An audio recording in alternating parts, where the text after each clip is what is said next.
Hello students, welcome again to our channel Sun Physics. आज हम discuss करने वाले हैं जो सीबीएसई ने नोटिफिकेशन दिया है कि 30% सिलेबस जो है 9 to 12th क्लास का रिड्यूस हो जाएगा। तो मैं यहाँ पे आपको बताने वाला हूँ कि फिजिक्स का कौन सा पार्ट रिड्यूस होगा 10th में, 12th में, +1 में, और इसका जो कॉम्पिटिटिव एग्जाम है उस पर क्या इफेक्ट पड़ेगा। सबसे पहले ये देखिए, ये आपका 10th का पार्ट है जो सीबीएसई ने डिलीट किया है under physics, that is from unit 3 natural phenomena, the human eye and the colourful world. इसमें functioning of lens in human eye, defect of vision and their corrections and application of spherical mirrors and lenses, ये आपका human eye and colourful world में से delete किया गया है। ये आपके सिलेबस से काट दिया गया है। इससे रिलेटेड कोई भी एग्जाम आपके बोर्ड में नहीं, कोई भी क्वेश्चन बोर्ड में नहीं आएगा। इसी तरह से जो यूनिट 4th है that is effect of current, उसमें से मैग्नेटिक इफेक्ट ऑफ करंट का ये हिस्सा, electric generator, direct current, alternating current, frequency of AC, advantage of AC over DC और डोमेस्टिक इलेक्ट्रिक सर्किट, ये पार्ट काट दिया गया है। अब हम आते हैं, ये आपके पास अगला आ रहा है +1 और +2 के डिलीटेड टॉपिक्स। सबसे पहले मैं +1 की बात करता हूं। +1 में जो सबसे पहला चैप्टर हमारा है फिजिकल वर्ल्ड, उसमें जो टॉपिक है scope and excitement of physics, फिर नेचर ऑफ फिजिकल लॉज, फिर फिजिक्स, टेक्नोलॉजी एंड सोसाइटी, ये पार्ट रिमूव कर दिया गया है। लेकिन इसको एज एन इंट्रोडक्शन जब हम पढ़ाते हैं तो टीचर्स पढ़ा देते हैं, क्योंकि फिजिक्स समझाने के लिए ये थोड़ा ज़रूरी पार्ट है। लेकिन जो अगर हम सिलेबस के हिसाब से देखें तो ये काट दिया गया है। उसके बाद चैप्टर 3 है मोशन इन स्ट्रेट लाइन। इसमें से frame of reference, motion in straight line, position time graph, speed और वेलोसिटी टॉपिक्स हटा दिए गए हैं। Chapter 5 laws of motion, intuitive concept of force, inertia, Newton first law of motion, momentum and Newton second law of motion, impulse and Newton third law of motion, ये भी हटा दिए गए हैं।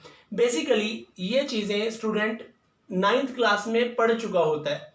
तो जो +1 में था वो इसका डिटेल्ड वर्जन था, लेकिन फिलहाल वो एज अ सिलेबस आपका पार्ट नहीं है।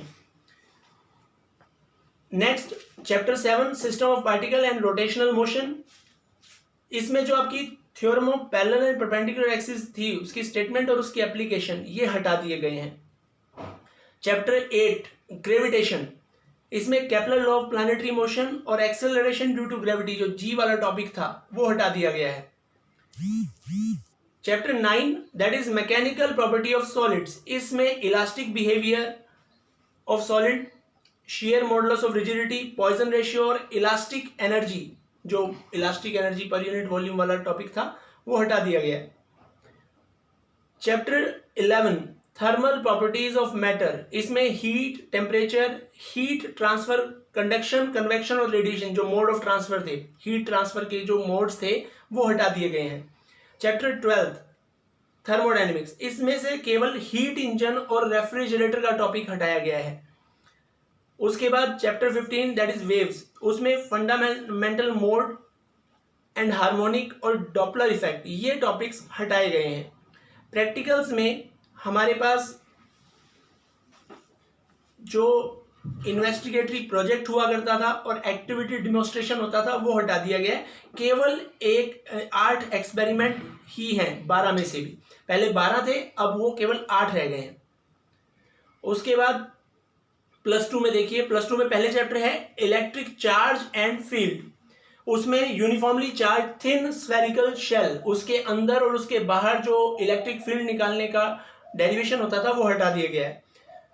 चैप्टर 3 करंट इलेक्ट्रिसिटी, उसमें carbon register, colour coding, series और पैरेलल कॉम्बिनेशन ऑफ रजिस्टर हटा दिया गया है। अगला चैप्टर 4 है मूविंग चार्ज एंड मैग्नेटिज्म, उसमें से साइक्लोट्रॉन हटा दिया गया है। हालांकि हमने अभी कवर किया था साइक्लोट्रॉन, पर वो हटा दिया गया है।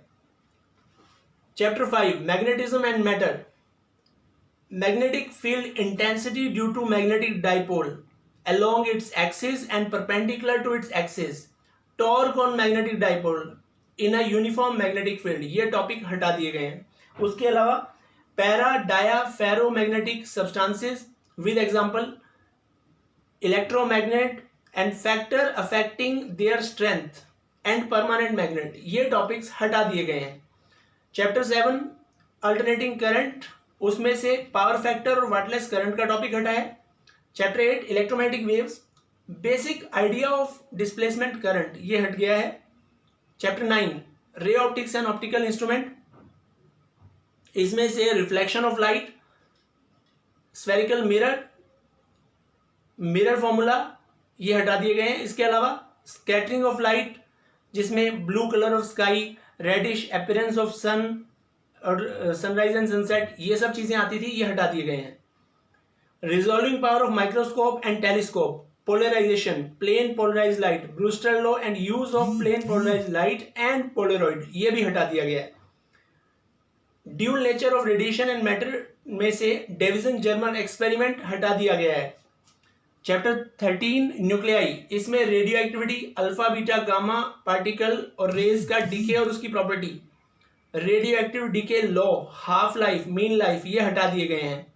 Binding energy per nucleon and variation with mass number, मतलब बाइंडिंग एनर्जी पर न्यूक्लियन का मास नंबर के साथ जो ग्राफ आता था वो भी हटा दिया गया है। सेमीकंडक्टर इलेक्ट्रॉनिक्स में मटेरियल डिवाइस सिंपल सर्किट, ये चैप्टर का नाम है। इसमें से Zener diode and their characteristic और Zener diode as a voltage regulator हटा दिया गया है। प्रैक्टिकल में इसमें भी क्या होगा, 12 में से केवल 8 एक्सपेरिमेंट होंगे, ना ही कोई इन्वेस्टिगेटरी प्रोजेक्ट होगा, ना ही एक्टिविटी डिमोन्स्ट्रेशन होगा।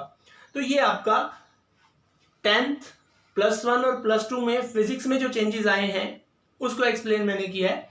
इसमें एक बात ध्यान रखिए, 10th के लिए अगर हम बात करते हैं NTSE, उसमें कोई चेंज नहीं है, जो पहले सिलेबस आपका था वही आपको प्रिपेयर करना है।